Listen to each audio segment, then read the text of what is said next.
Os Estados Unidos enfrentarão mais uma vez um ciclo eleitoral, com nuances muito particulares.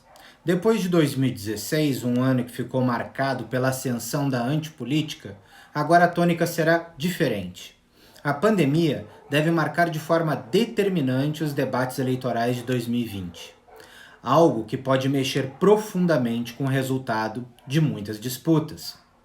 Isso significa que existe possibilidade real de câmbio de poder na balança política norte-americana, algo que está muito além da Casa Branca. O modelo institucional desenhado por James Madison deixou o poder real nas mãos do legislativo, local onde sempre se deve olhar com maior atenção. A Câmara dos Representantes, que se renova a cada 2 anos, certamente continuará nas mãos dos democratas, fornecendo um forte impulso para a agenda de um eventual governo Biden ou colocando rédeas nas iniciativas de Trump, caso reeleito. O Senado, que renova 1/3 a cada 2 anos, tende a manter o seu equilíbrio habitual. Fato é que o governo brasileiro, apesar de conseguir dialogar de forma direta com a Casa Branca republicana, precisa trabalhar em um plano alternativo para o caso de Biden vencer as eleições e os democratas passarem a exercer uma hegemonia pesada no cenário político de Washington. Do lado republicano, os nomes são conhecidos, como os senadores Marco Rubio e Ted Cruz, ou mesmo os deputados Kevin McCarthy e Stephen Scalise.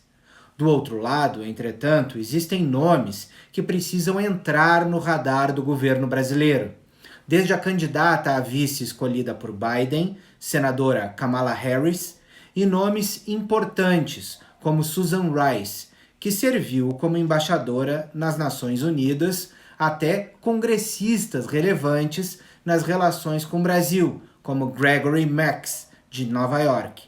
Durante os anos que passei em Washington, sempre transitei em ambos os lados do espectro político, pois sabemos que, apesar das divergências cada vez maiores entre os dois grandes partidos, é no centro que conseguimos criar o consenso e aprovar agendas importantes para o Brasil. Ao introduzir o futuro governo brasileiro para os decision makers do lado republicano, durante visita em Washington em 2018, eu sabia que nos próximos anos poderia surgir a necessidade de também abrir canais do outro lado do espectro político. Isso significa que, como tudo na política é cíclico, chegou o momento de nosso país, após sedimentar uma relação com os republicanos, estar preparado para uma eventual troca de comando nas esferas de poder.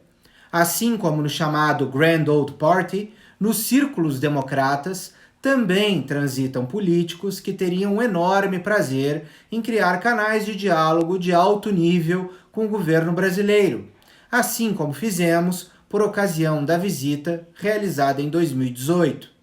O Brasil precisa acompanhar o desenho eleitoral que emergirá do ciclo político norte-americano. Estarão em disputa 435 cadeiras na Câmara, 35 no Senado, 11 governos de estado, além de legislativos estaduais, prefeitos e a presidência. Sabemos que a política nos Estados Unidos possui um forte traço regional. Da nova correlação de forças que emergir das urnas, excelentes oportunidades podem ainda surgir para o Brasil. Os laços que unem os dois países são muito mais profundos do que se imagina, passando pela natureza imigratória de seus povos e seu apreço pelos valores democráticos. Ao inaugurar uma aproximação com Washington, nosso Itamaraty identificou traços que vão muito além da diplomacia e se desdobram no comércio e na cultura, elementos fundamentais de uma aliança sólida e duradoura. Certamente, ao consolidar sua parceria com Washington, Brasília estará acima das diferenças políticas. Ao conversar com conhecidos no Capitólio, escutei que Biden e os democratas entendem a posição estratégica do Brasil na América Latina, especialmente diante de um jogo de influência executado atualmente por Rússia e China na região. Um possível governo democrata, portanto, estará pronto para ir além e sedimentar as alianças estratégicas de longo prazo que já foram iniciadas e fortalecem os laços entre as duas nações.